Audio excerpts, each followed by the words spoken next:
പിതാവിൻ്റെയും പുത്രൻ്റെയും പരിശുദ്ധാത്മാവിൻ്റെയും നാമത്തിൽ ആമേൻ. എൻ്റെ പ്രിയപ്പെട്ടവരെ, ഇന്ന് ഫെബ്രുവരി 7-ാം തീയതി വെള്ളിയാഴ്ച. എല്ലാവരും ഈശോ അനുഗ്രഹിക്കട്ടെ. നമുക്ക് പ്രാർത്ഥിക്കാം. അമ്മേ, പരിശുദ്ധ അമ്മേ, അമ്മേ, പരിശുദ്ധ അമ്മേ, ദേവമാതാവേ, ദൈവമാതാവേ, അന്ന് അങ്ങ് കൃപാസനത്തിൽ പ്രത്യക്ഷപ്പെട്ട് വരാൻ പോകുന്ന മഹാദുരന്തത്തിൽ നിന്ന് രക്ഷപ്പെടാനും എല്ലാവർക്കും വേണ്ടി പ്രാർത്ഥിക്കുവാനും ആവശ്യപ്പെട്ടിട്ട് 20 വർഷം കഴിഞ്ഞ് ഈ വേളയിൽ കൃപാസനത്തിലൂടെ ഞങ്ങൾക്കും ദേശത്തിനും അങ്ങ് മാധ്യസ്ഥം തേടി തന്ന എല്ലാ അനുഗ്രഹങ്ങൾക്കും കൃപകൾക്കും ഞങ്ങളിപ്പോൾ ഹൃദയം നിറഞ്ഞ നന്ദി പറയുന്നു. അമ്മേ, പരിശുദ്ധ അമ്മേ, ദേവമാല മാതാവേ, സകല കൃപാസനം പ്രാർത്ഥനകളോട് ചേർത്ത് ഞങ്ങളിപ്പോൾ പ്രാർത്ഥിക്കുന്ന ഈ കുടുംബത്തിന്റെ പ്രത്യേക നിയോഗം. ഇന്നത്തെ നിയോഗം പറ മക്കളെ.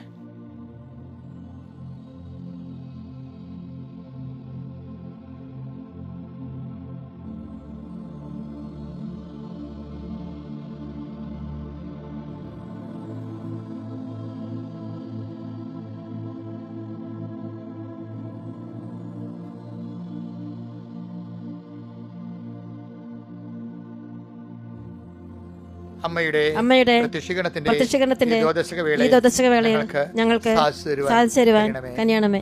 ആമേൻ. വിശ്വാസ പ്രമാണം. സർവശക്തനായ പിതാവും ആകാശത്തിന്റെയും ഭൂമിയുടെയും സൃഷ്ടാവുമായ ദൈവത്തിൽ ഞാൻ വിശ്വസിക്കുന്നു. അവിടുത്തെ ഏകപുത്രനും ഞങ്ങളുടെ കർത്താവുമായ ഈശോമിശിഹായിലും ഞാൻ വിശ്വസിക്കുന്നു.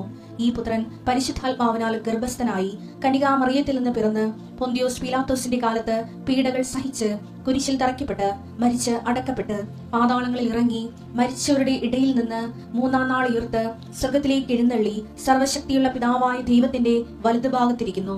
അവിടെ നിന്ന് ജീവിക്കുന്നവരെയും മരിച്ചവരെയും വിധിക്കുവാൻ വരുമെന്നും ഞാൻ വിശ്വസിക്കുന്നു. പരിശുദ്ധാത്മാവിലും ഞാൻ വിശ്വസിക്കുന്നു. വിശുദ്ധ കത്തോലിക്കാ സഭയിലും പുണ്യവാന്മാരുടെ ഐക്യത്തിലും പാപങ്ങളുടെ മോചനത്തിലും ശരീരത്തിന്റെ ഉയർപ്പിലും നിത്യമായ ജീവിതത്തിലും ഞാൻ വിശ്വസിക്കുന്നു. ആമേൻ. സുഖസ്ഥനായ ഞങ്ങളുടെ പിതാവേ, അങ്ങയുടെ നാമം പൂജിതമാകണമേ. അങ്ങയുടെ രാജ്യം വരണമേ. അങ്ങയുടെ തിരുമനസ് സ്വർഗത്തിലെ പോലെ ഭൂമിയിലും ആകണമേ. അന്നു വേണ്ടുന്ന ആഹാരം ഇന്ന് ഞങ്ങൾക്ക് തരണമേ. ഞങ്ങളോട് തെറ്റ് ചെയ്യുന്നവരോട് ഞങ്ങൾ ക്ഷമിക്കുന്നത് പോലെ ഞങ്ങളുടെ തെറ്റുകൾ ഞങ്ങളോടും ക്ഷമിക്കണമേ. ഞങ്ങളെ പ്രലോഭനത്തിൽ ഉൾപ്പെടുത്തരുതേ, തിന്മയിൽ ഞങ്ങൾ രക്ഷിക്കണമേ. ആമേൻ. കർത്താവ് അങ്ങയുടെ കൂടെ സ്ത്രീകളിൽ അങ്ങ് അനുഗ്രഹിക്കപ്പെട്ടവളാകുന്നു. അങ്ങയുടെ ഉദരത്തിൻ ഫലമായി ഈശോ അനുഗ്രഹിക്കപ്പെട്ടവനാകുന്നു. പരിശുദ്ധ മറിയമേ, തമ്പുരാന്റെ അമ്മേ, പാപികളായ ഞങ്ങൾക്ക് വേണ്ടി ഇപ്പോഴും ഞങ്ങളുടെ മരണസമയത്തും തമ്പുരാനോട് അപേക്ഷിക്കണമേ. ആമേൻ. അനുദിന പ്രാർത്ഥനയാണ്. കർത്താവേ, അങ്ങയുടെ മക്കളെ അങ്ങയുടെ അവകാശവും അങ്ങയുടെ ഓഹരിയുമാകുന്ന നിന്റെ വിശുദ്ധമായ തിരുരത്വത്താലും നീ ജീവൻ ചൊരിഞ്ഞ് നേടിയ നിന്റെ മക്കളെ, നിന്റെ നാമത്തിൽ വിശ്വസിക്കുന്ന നാനാജാതി മതസ്ഥരായ മക്കളെ ഈ പ്രാർത്ഥനയുടെ ഭാഗമാകുന്ന കർത്താവേ, അവരെല്ലാവരും എന്ത് ഉണർവോടും ഉന്മേഷത്തോടുകൂടിയാണ് കർത്താവേ ഇപ്പോഴ് അങ്ങനെ തിരുസന്നിധിയിൽ എഴുന്നേൽക്കുന്നത്. അതിലോട് നിൽക്കുന്നവർ ഇപ്പം തന്നെ ഈ പ്രാർത്ഥനയ്ക്ക് പങ്കെടുക്കാൻ കുളിച്ചൊരുങ്ങി നിൽക്കുന്നവരുണ്ട്. അതേസമയം തന്നെ ഈ പ്രാർത്ഥനയ്ക്ക് വേണ്ടി ഒരുങ്ങി അലാറം വെച്ച് ഒരുങ്ങി നിൽക്കുന്നവരുണ്ട്. അവർ കാണിക്കുന്ന ഉത്സാഹ തിമർപ്പുകൾ കർത്താവെ നീ കാണണമെന്ന് പ്രാർത്ഥിക്കുന്നു. ഈശോയെ കർത്താവേ, നിന്റെ കർത്താവ് ഈ പ്രഭാതത്തിൽ വിരിയുന്ന എല്ലാ പൂക്കളെ കൊണ്ട് കർത്താവെ നിന്നെ ഞങ്ങൾ ആരാധിക്കുന്നു. ഈ പ്രഭാതത്തിൽ വിരിയുന്ന ഈ പ്രഭാതത്തിൽ പരക്കുന്ന എല്ലാ സുഗന്ധാഭിഷേകങ്ങളോട് കർത്താവെ നിന്നെ ഞങ്ങൾ ആരാധിക്കുന്നു. കർത്താവ് നിന്റെ നാമത്തെ മഹത്വപ്പെടുത്തുന്ന കർത്താവെ, കർത്താവ് നിന്റെ നാമം വിളിച്ച് പ്രാർത്ഥിക്കാൻ യോഗ്യത നൽകിയത് നന്ദി പറയുന്നു. കർത്താവ് നിന്റെ നാമത്തെ അറിയാൻ ഇടയാക്കിയതിനെ സ്വത്രം ചെയ്യുന്നു. കർത്താവ് നിന്റെ വിശുദ്ധ പൗരോഹിത്യത്തെ മഹത്വപ്പെടുത്തുന്ന പ്രാർത്ഥിക്കുന്നു. കർത്താവ് സഭയിലുള്ള സാന്നിധ്യം പ്രകടമാക്കണമെന്ന് പ്രാർത്ഥിക്കുന്നു.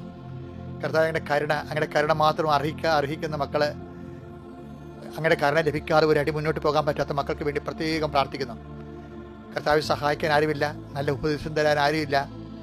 ഞങ്ങളെ സഹായിക്കുന്നവരെല്ലാം അതിന് കുറുക്ക് വഴികളും ചതിപ്രയോഗങ്ങളും നടത്തിക്കൊണ്ട് ഞങ്ങളുടെ വളർച്ചയെ തടുക്കുകയും ഞങ്ങളെ ഇല്ലായ്മ ചെയ്യാൻ ആഗ്രഹിക്കുന്ന അനേക മക്കൾ ഞങ്ങളുടെ ചുറ്റുമുണ്ട്. അവരെയെല്ലാം ആശീർവദിച്ചുകൊണ്ട് ശത്രുക്കളെ സ്നേഹിക്കുക അവരെ ദ്രോഹിക്കുന്നവരെ ആശീർവദിക്കുക മാത്രമേ ചെയ്യാവെന്ന് പറഞ്ഞ വചനത്തിൽ അധിഷ്ഠിതമായിക്കൊണ്ട് ഞങ്ങളവരെ ആശീർവദിക്കുന്നു. പക്ഷേ കർത്താവേ, ഞങ്ങൾക്ക് നീ മാത്രമേ ഉള്ളൂ എന്ന് നീ അറിയണമേ ഈശോയെ. ഞങ്ങൾ ആശുപത്രിയിൽ പോയാലും നീ മാത്രമേ ഉള്ളൂ, ഞങ്ങൾ പഠിക്കാൻ പോയാലും നീ മാത്രമേ ഉള്ളൂ, പരീക്ഷയ്ക്ക് പോയാലും നീ മാത്രമേ ഉള്ളൂ, ഇൻ്റർവ്യൂവിന് പോയാലും നീ മാത്രമേ ഉള്ളൂ. കർത്താവേ, നിന്റെ നാമത്തിൽ നിന്റെ പരിശുദ്ധ അമ്മയെ ഞങ്ങൾക്ക് മധ്യസ്ഥ തന്നെ നന്ദി പറയുന്നു.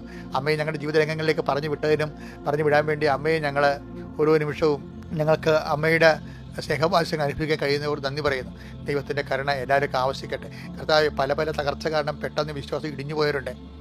ജീവിതം നീന്തി തളരുന്നത് പോലെ, എന്നിട്ട് മറുകര കാണാത്ത പോലെ, മുങ്ങിപ്പോകാൻ പോണ പോലെ ആശങ്കാജനകമായ അവസ്ഥയിൽ പോണവരുണ്ട്. അപ്പോഴും കൈ ഉയർത്തുമ്പോൾ ആരും സഹായിക്കാത്തവരുണ്ട്. 10 ദിവസത്തിന് കൈ ഉയർത്തിയപ്പോൾ നീ കൈ പിടിച്ച് അല്പവിശ്വാസി എന്ന് വിളിച്ചെങ്കിൽ പോലും അവനെ നീ രക്ഷിച്ചെടുത്തു. കർത്താവേ, ഞങ്ങളുടെ വിശ്വാസം അല്പമാണെങ്കിലും നീ ഞങ്ങളെ രക്ഷിക്കുമെന്ന് 10 ദിവസത്തിലൂടെ ഞങ്ങൾക്ക് ഉറപ്പായി. ദൈവത്തിൻ്റെ കരുണ അത്രയും വലുതാണ്. ഞങ്ങളുടെ വിശ്വാസത്തെ അടിസ്ഥാനപ്പെടുത്തിയല്ല ഇരിക്കുന്നത്. ഞങ്ങളുടെ വിശ്വാസം ആവശ്യത്തിന് ഇല്ലെങ്കിൽ പോലും നിൻ്റെ കരുണ ആവശ്യത്തിന് ഏറെയാണെന്ന് ഞങ്ങൾ വിശ്വസിക്കുന്നു. കർത്താവ്, നീ കാണിക്കുന്ന കരുണയോട് നന്ദി പറയുന്നു. കർത്താവ്, രോഗികളെ, പീഡിതർ, പ്രയാസമുള്ളവർ, ഭാരമുള്ളവർ, ഇന്ന് വിവിധ യാത്രയ്ക്കും ജോലിക്കും പോകുന്നവർ, സാമ്പത്തിക പണമിടപാടുകൾക്ക് പോകുന്നവർ, അതുപോലെ തന്നെ ഓരോ വിഷയങ്ങൾക്കായി പരീക്ഷയ്ക്ക് പോകുന്നവരും, അതുപോലെ തന്നെ ചില വ്യക്തികളെ കാണാൻ പോകുന്നവരും, ഇന്ന ആളിനോട് ഇന്ന കാര്യം സംസാരിച്ചാൽ ചിലപ്പോൾ ശരിയായിരിക്കുമെന്ന്, വസ്തു സംബന്ധമായ കാര്യങ്ങൾ, വീട് സംബന്ധമായ കാര്യങ്ങൾ, വാടക സംബന്ധമായ കാര്യങ്ങൾ, ഒറ്റയ്ക്കും പാട്ടത്തിൽ താമസിക്കുന്നവരുടെ ഹൃദയത്തിൽ നീ അറിയണമേ കർത്താവ്. അവർക്കെല്ലാം ഒരു അലട്ടമില്ല സ്വന്തം ഭവനങ്ങളിൽ താമസിക്കാനുള്ള മാർഗ്ഗവും വഴി നീ കാണിക്കണമെന്ന് പ്രാർത്ഥിക്കുന്നു. എൻ്റെ കർത്താവ്, ഒത്തിരി പേര് പണം കൊടുത്തതിന് ശേഷവും പല ധനസ്ഥാപനങ്ങളിൽ പണം ഇട്ട് നിക്ഷേപിച്ചതിന് ശേഷവും പണം തിരിച്ചു കിട്ടുമെന്ന് അറിയാൻ പാടില്ലാതെ ഒത്തിരി അധ്വാനിച്ചുണ്ടാക്കിയ പണം കർത്താവ് ചതിപ്രയോഗത്തിലൂടെ നഷ്ടപ്പെട്ടു പോയ മക്കൾക്ക് ആ പണം തിരിച്ചു കിട്ടണം കർത്താവ്. അല്ലെങ്കിൽ അവർക്ക് നിക്കക്കളി, കാണാതെ പോയ വസ്തുക്കൾ, കാണാതെ പോയ വ്യക്തികൾ, കാണാതെ പോയ സമ്പത്ത് എല്ലാം തിരികെ ലഭിക്കണം ഈശോ. അല്ലെങ്കിൽ അവർക്ക് പിടിച്ചു നിൽക്കില്ല. അങ്ങനെ ഒത്തിരി പേർക്ക് അങ്ങ് കൊടുക്കുകയും അവർ നിലനിൽക്കുകയും ചെയ്യുന്നത് അവർ സാക്ഷ്യം പറയാൻ കേൾക്കുമ്പോൾ ഞങ്ങൾക്ക് സന്തോഷമുണ്ട് കർത്താവ്. ബാക്കിയുള്ളവരെ കൂടെ നീ സന്ധിക്കണം പ്രാർത്ഥിക്കുന്നു. എൻ്റെ കർത്താവിൻ്റെ ഉന്നതമായ നാമത്തിൽ, സഭയുടെ അധികാരത്തിൽ, കുരിശിൻ്റെ അടയാളത്തിൽ, ദൈവത്തിൻ്റെ ശക്തിയാൽ നീ ഈശോ നാമത്തെ അനുഗ്രഹിക്കപ്പെടട്ടെ. പ്രിയമുള്ളവരെ, നമ്മൾ ഇന്ന് വായിക്കാൻ പോകുന്ന സുവിശേഷം യോഹന്നാൻ 8:32. നിങ്ങൾ സത്യം അറിയുകയും സത്യം നിങ്ങളെ സ്വതന്ത്രരാക്കുകയും ചെയ്യും. സത്യം നിങ്ങളെ സ്വതന്ത്രരാക്കുകയും ചെയ്യും. ഒരു വിഷയത്തിന്റെ സത്യം അറിഞ്ഞാലേ നമുക്ക് അതിന്റെ സ്വാതന്ത്ര്യം കിട്ടും. അത് വളരെ സിമ്പിളാണ് ശരിക്കും പറഞ്ഞാൽ. ഇപ്പം ഒരു കുഞ്ഞിരുന്ന് നിലവിളിക്കണം. ആ കുഞ്ഞ് നിലവിളിക്കുമ്പോൾ അവിടെ ചുറ്റുമുള്ള ആൾക്കാർക്ക് എന്താ കൊച്ചിന് നിലവിളിക്കണം, കൊച്ചിന് വയറുവേദനയാണ്, കൊച്ചിന് വേറെ വല്ല അസുഖമാണ് എന്നൊന്നും കൊച്ചിന് അറിയത്തില്ല. പക്ഷേ അമ്മ അവിടെ ഇരിപ്പുണ്ട്. അമ്മക്ക് ഈ മറ്റുള്ളവരുടെ അങ്കലാപ്പൊന്നുമില്ല. അമ്മയ്ക്കറിയാം കൊച്ചിന് ഉറക്കത്തിൻ്റെ സമയമായെന്ന്. അവിടെ പുറക്കണമെങ്കിൽ പാല് കൊടുത്താൽ ഉറങ്ങിക്കൊള്ളൂ എന്ന് അമ്മയ്ക്കറിയാം. അതാണ് അതിൻ്റെ സത്യം. അതിൻ്റെ സത്യം അതാണ്. അപ്പം അമ്മ കൂളാണ്. അതുകൊണ്ട് കാര്യം ഇവിടെ തിരക്കിലാണ് അമ്മ ഇരിക്കുന്നതുകൊണ്ട് മാത്രമേ നടക്കാത്തത് കൊണ്ട് കുറച്ച് കഴിയുമ്പോൾ അമ്മ കുഞ്ഞിനെ പോയിക്കൊണ്ട് പോകും, പാല് കൊടുക്കും, കുറച്ച് ഉറങ്ങും, ചാപ്റ്റർ ക്ലോസ്. സത്യം അറിയുകയും സത്യം നിങ്ങളെ സ്വതന്ത്രമാക്കി. പല വിഷയങ്ങൾക്കുള്ള പ്രശ്നം എന്താ, അതിന് സത്യം അറിയാത്തത് കൊണ്ടാണ് നമുക്ക് അതിനെക്കുറിച്ച് ആശങ്ക ഉള്ളത്. അപ്പം സത്യം അറിയാനുള്ള മാർഗ്ഗം എന്താ? യേശുക്രിസ്തുവിനെ അറിയുക എന്തിനാണ്? ദൈവത്തെ അറിയുക എന്നുള്ളതാണ്. അത് അറിയണമെങ്കിലേ, അത് വായിക്കണമെങ്കിലേ സങ്കീർത്തനം 103:7 വായിച്ചേ. അവിടുന്ന് തന്റെ വഴികൾ മോശയ്ക്കും പ്രവൃത്തികൾ ഇസ്രായേൽ ജനത്തിനും വെളിപ്പെടുത്തി. ഇവിടെ എന്താ പ്രശ്നം അറിയാവാ? അതായത് അവിടുന്ന് തന്റെ വഴികൾ മോശിക്കും, പ്രവൃത്തികൾ ഇസ്രായേലിനെ വെളിപ്പെടുത്തി. അപ്പോൾ ഈ രണ്ട് കക്ഷികളുടെ അവസ്ഥ നോക്കിയേ. ഒരാൾ സ്ട്രേറ്റ് ഫോർവേഡാണ്, കൂളാണ്. അയാൾ ഇടയ്ക്കിടയ്ക്ക് മലയിലോട്ട് കയറി പോകുന്ന മാത്രമേ ഉള്ളൂ, വേറെ പ്രശ്നമൊന്നും ആക്കില്ല. അത് ദൈവത്തോട് സംസാരിക്കാൻ വേണ്ടിയാണ്. അപ്പം ജനങ്ങൾ എന്താണ്? ജനങ്ങൾ ഭയങ്കര, ചിലർക്ക് എന്ത് രക്ഷപ്പെടും.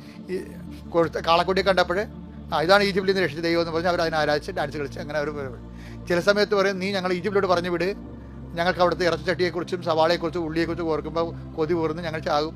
ചിലപ്പോൾ പറയും ഞങ്ങളെ കൊല്ലാനാണ് നീ കൊണ്ടുവന്നിരിക്കുന്നത്. ഇതൊക്കെ കേട്ടാൽ പിന്നെ ഇതൊക്കെ കേട്ടാൽ മോശസ് മൈൻഡ് ചെയ്യത്തില്ല. സംഖ്യ 12:3 വായിച്ചേ.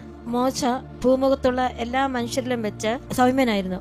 ഇതെന്ത് സംഭവം അറിയാവോ? എല്ലാവരും ഇത് പറയാം, പക്ഷേ ഈ സംഖ്യ 12:3 മോശ ഭൂമുഖത്തുള്ള എല്ലാ മനുഷ്യരിലും വെച്ച് സൗമ്യനായിരുന്നു. എന്തുകൊണ്ടാണ് സൗമ്യനായത് പുള്ളി? സൗമ്യത എന്ന് പറയണത് ശാന്തതയല്ലേ? ശാന്തതയല്ല, കുറച്ച് സൗമ്യത എന്ന് പറയണത് സഹിക്കുന്ന സ്നേഹത്തിനാണ് സൗമ്യത എന്ന് പറയണത്.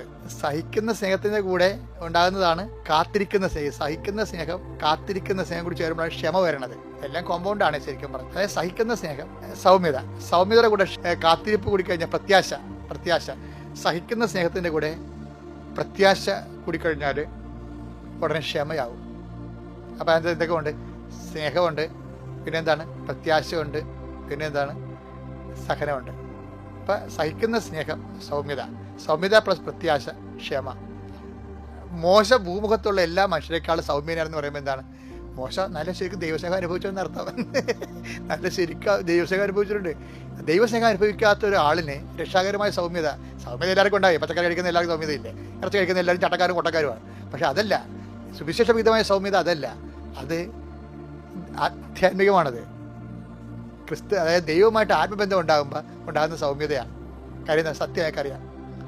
അതുകൊണ്ടാണ് സങ്കീർത്തനം പറയണത്. സങ്കീർത്തനം എന്താ പറയണത്? ദൈവമായ കർത്താവ് ഇസ്രായേൽ ജനത്തിന് തൻ്റെ പ്രവൃത്തികളെ ഇപ്പം എന്താണ് ചെയ്യണത്? കൽമഴ പെയ്യണത്, പിന്നെ ജോർദാൻ പിളർത്തുന്നു, ചെങ്കട പിളർത്തുന്നു. ഇവരിങ്ങനെ അത്ഭുതങ്ങൾ അടയാളം കാണുന്നുണ്ട്. അടയാളം കാണുന്നുണ്ടെങ്കിലും ഇവർക്ക് സൗമ്യതയില്ല. ഇവർ പറയും ഞങ്ങൾ ഈജിപ്തിൽ പോകണം, ഞങ്ങൾക്ക് പോകണം, ഞങ്ങൾക്ക് അവിടുത്തെ ഇറച്ചച്ചട്ടിയെ കാണുമ്പോൾ വിഷമം തരണം, ഞങ്ങൾക്ക് കൊതി ഓർന്നു, ഞങ്ങളെ കൊല്ലാൻ കൊണ്ടുവന്ന ഇവിടേക്ക്. They are disturbed. പക്ഷേ മോസസ് ഡിസ്റ്റർബ്ഡ് അല്ല, മോസസ് സൗമ്യനാണ്. എന്താ കാര്യം? സങ്കീർത്തനം 103:7 എന്താ പറയണമെന്ന് വെച്ചാൽ, ദൈവമായ കർത്താവ് ഇസ്രായേൽ ജനത്തിൽ തൻ്റെ പ്രവൃത്തികളും മോശയ്ക്ക് തൻ്റെ വഴികളും. അവിടെ വിഷയം സത്യം അല്ല, സത്യമാണ്. വഴിയെന്ന് പറഞ്ഞാൽ എന്താണ് ചെയ്യുന്നത് എന്നുള്ളതാണ് പ്രവൃത്തികൾ, എന്തിനു വേണ്ടിയാണ് ചെയ്യുന്നത് എന്നുള്ളതാണ് വഴികൾ. അപ്പോഴേ ദൈവമായ കർത്താവ്, നമ്മൾ ഇതിൻ്റെ കൂടെ നിയമാവർത്തനം 8:3 ചേർത്ത് വായിക്കേണ്ടത്. ഭയങ്കര രസമാണ്.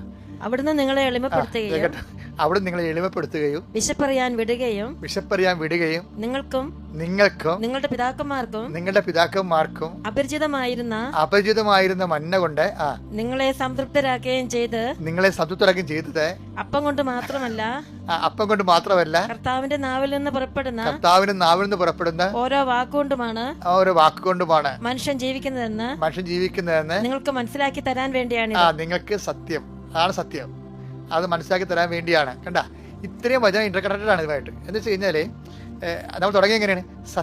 നിങ്ങൾ സത്യം അറിയുകയും സത്യം നിങ്ങളെ സ്വതന്ത്രമാക്കുകയും ചെയ്യും. ഇവിടെ ആരാണ് സ്വതന്ത്രമാക്കിയിരിക്കുന്നത്? മോശയാണ് സ്വതന്ത്രമാക്കിയിരിക്കുന്നത്, അല്ലേ? 8:30 യോഹന്നാന്റെ 8:32 അനുസരിച്ചിട്ട് നിങ്ങൾ സത്യം അറിയുകയും സത്യം നിങ്ങളെ സ്വതന്ത്രമാക്കുകയും ചെയ്യും. ഇവിടെ ആരാണ് സ്വതന്ത്രമാക്കിയിരിക്കുന്നത്?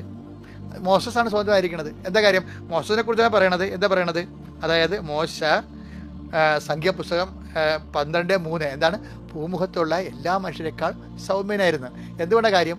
സൗമ്യതയിൽ എന്തൊക്കെ ഉണ്ടെന്നാണ് പറഞ്ഞത്? സ്നേഹമുണ്ട്, അതുകൊണ്ട് സഹിക്കുന്ന സ്നേഹമായ സൗമ്യതയുണ്ട്, പിന്നെ പ്രത്യാശ കലർന്ന ക്ഷമയുണ്ട്. അത്രയും കാര്യം എങ്ങനെയാണ് മോസസിനുണ്ടായത്? മോസസ് സത്യം അറിയാവുന്നതുകൊണ്ടാണ്. സത്യം എന്താ അറിയേണ്ടത്? സത്യം എന്താണ്? നിയമാവർത്തന പുസ്തകം 8:3 സത്യം കിടക്കുന്നത്. എന്താണ്? അവിടുന്ന് നിങ്ങളെ മരുഭൂമിയുടെ അയച്ചത് എന്താണ്? നിങ്ങളെ എളിമപ്പെടുത്താൻ. അഹങ്കാരികളും തോന്നിവാസികളും ഒക്കെയായിരുന്നു ഇവരെ, എടുത്തുചാട്ടക്കാരും മുൻകോപികളൊക്കെ ആയിരുന്നു. ഇവരെ ചാട്ടം കുറക്കണമല്ല, എളിമപ്പെടുത്താനും. എന്താണ്? മനുഷ്യൻ അപ്പം കൊണ്ട് മാത്രമല്ല. ഇവന്മാർ പറയണത് ഈജിപ്തിലെ ഇറച്ചിച്ചട്ടി അവിടുത്തെ അപ്പം എന്നൊക്കെ പറഞ്ഞിരിക്കുകയല്ലേ. അപ്പം ഇതൊന്നുമല്ല, മനുഷ്യൻ അപ്പം കൊണ്ട് മാത്രമല്ല പിന്നെ ജീവിക്കുന്നത്. മനുഷ്യൻ ദൈവത്തിൻ്റെ വായിൽ നിന്ന് വരുന്ന ഓരോ വചനം കൊണ്ടുമാണ്. ആ സത്യം ആർക്കറിയാം? മോസസിനറിയാം. അതുകൊണ്ട് മോസസ് എന്തായി? സ്വതന്ത്രനായി, സൗമ്യനായി. അപ്പോൾ ഒരു വിഷയം എന്ന് പറയണത് എല്ലാത്തിൻ്റെ പിന്നിലും ഒരു ദൈവത്തിൻ്റെ ലക്ഷ്യങ്ങളുണ്ട്. ഇപ്പോൾ ഭർത്താവിൻ്റെ കള്ളുകൂടിയായാലും സംശയമായാലും, അതുപോലെ തന്നെ നിൻ്റെ മക്കളുടെ ചില സമയത്ത് ചില വ്യത്യാസം കാണിക്കുന്നതും, അതുപോലെ തന്നെ പല നമുക്ക് ഒരിക്കലും നിരക്കാനാവാത്ത പ്രണയബന്ധങ്ങളിൽ പോയി കുരുങ്ങിയൊക്കെ ചെയ്യും. ചിലർ സ്മോളടിക്കും, കുടുംബത്തിന് ചിലർ പ്രാർത്ഥിക്കത്തില്ല. നിങ്ങൾ എല്ലാ ക്ലേശങ്ങളും വരുമ്പോൾ അയ്യോ ഞങ്ങളോട് ദൈവിക്കുന്നത് ചെയ്തില്ല, ഞാൻ പ്രാർത്ഥിച്ച് പള്ളിയിൽ നിന്ന് മാറാൻ നടക്കുന്ന ആൾ, അങ്ങനെയല്ല. നിങ്ങൾ അവൻ പറയുമ്പോൾ ചെയ്തുകൊണ്ട് നിങ്ങളെ ഏൽപ്പിച്ച ജോലി പൂർത്തിയാക്കണം. ഈശോ അത് തന്നെയാണ്. യുദാസ് ഒറ്റി കൊടുത്താലും പിതാവ് കൈ കഴുകാലും പിതാവിനോട് പറഞ്ഞാൽ എന്താ? പിതാവ് ഞാൻ അങ്ങേ മഹത്വപ്പെടുത്തി, ഏൽപ്പിച്ച ജോലി പൂർത്തിയാക്കി. That is our role. അതാണ് എൻ്റെ സത്യം. അതാണ്. അപ്പോൾ സത്യം നിങ്ങൾ അറിയുകയും സത്യം നിങ്ങളെ സ്വതന്ത്രമാക്കുകയും ചെയ്യട്ടെ. എല്ലാ കാര്യങ്ങളിലും, എല്ലാ ക്ലേശങ്ങളും ആത്മീയ വളർച്ചയ്ക്ക്. ഓക്കെ, ഞാൻ ആൾക്കാരോട് പറയുക, if you are intellectually convinced you will not be emotionally disturbed. ഈ വിഷയത്തെക്കുറിച്ച് സത്യം അറിഞ്ഞാൽ നിങ്ങൾ ഡിസ്റ്റർബ് ചെയ്യപ്പെടത്തില്ല. If you are intellectually convinced about this, you will not be emotionally disturbed. Thank U.